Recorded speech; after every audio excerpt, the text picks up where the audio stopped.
Welcome to this session of Meet the Candidate. And my guest is Marko Liias, who is running for Washington State Lieutenant Governor. Welcome, Marko. Thanks for letting me join you.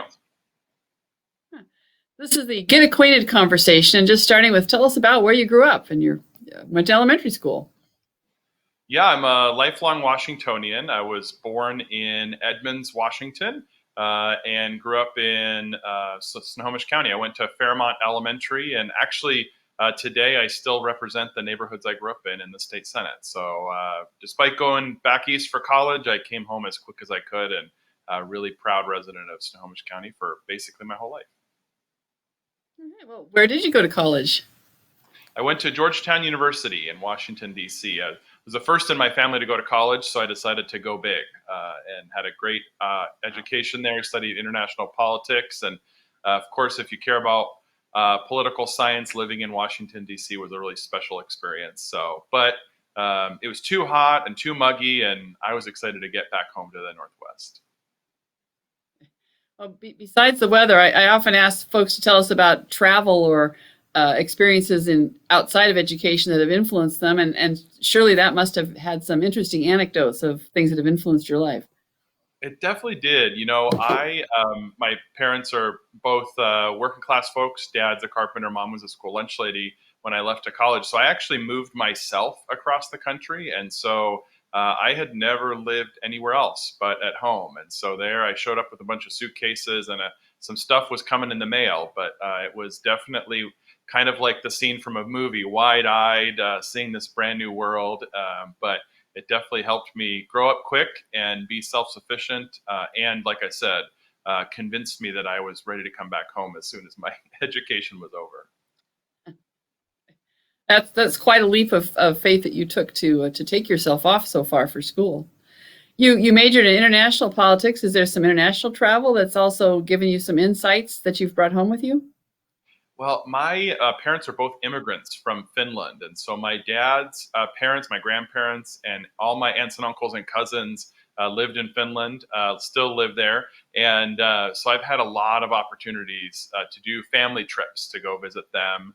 And definitely, while I'm in Scandinavia, have tried to explore around a little bit.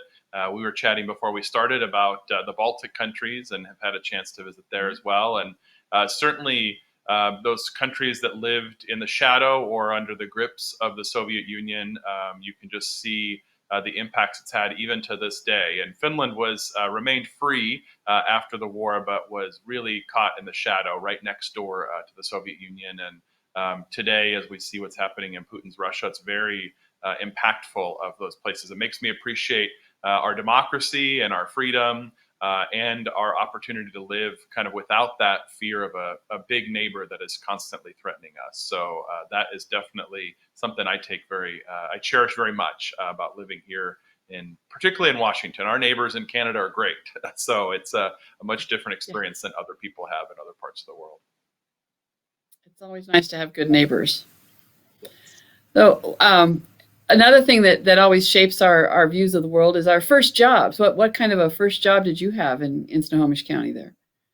My first official job was working as a bookseller at the mall. I worked at B. Dalton Books. But before that, I'd worked off and on for my dad on the construction site, not in a technical employee capacity, but helping out or going work for a few weeks in the summer and things like that. So I'd gotten my hands dirty there, but my first official job was working at the mall. And it definitely taught me about customer service, we learned very early on that the customer is always right. So how do we meet their needs and do it in a respectful way was a good lesson, and it helps me in politics. Remembering that the constituents that I represent, we want to give them really good service and make sure, even if don't agree on everything or don't quite see eye to eye, how do we make sure that we're treating them with respect and making sure that they get what they need from our office and from state government.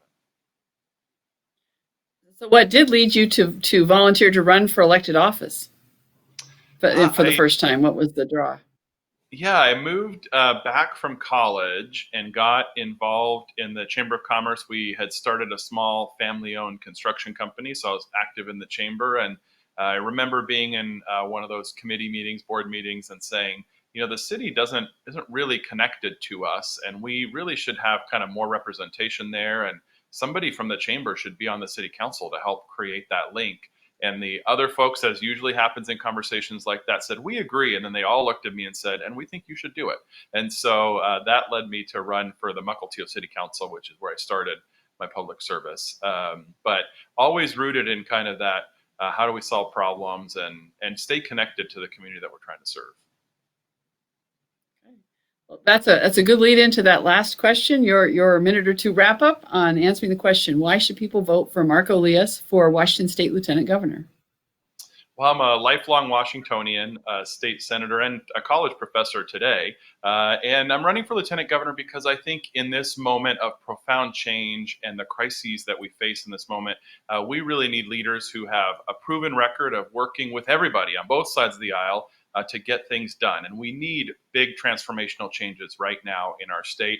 I'm proud to have worked with Republicans and Democrats to pass significant new transportation investments in our state, including the North Spokane corridor out in the Inland Empire. Also worked to pass with business and labor Democrats and Republicans the strongest paid family and medical leave program in the country. And I want to bring that sort of common sense leadership to this position to help expand access to health care, help ensure that everybody in our state has educational pathways to achieve the dreams that they've got, and to make sure that we're addressing the threats to our clean air and water all over Washington. We just survived this record fire season on the west. The smoke has finally cleared. I know communities in the east are still struggling with the devastation, and we got to do a better job in the future. And that means bringing everybody to the table to find those solutions to protect this beautiful state we love. And I believe I have a track record of doing that and want to bring those skills to bear to help the people with this.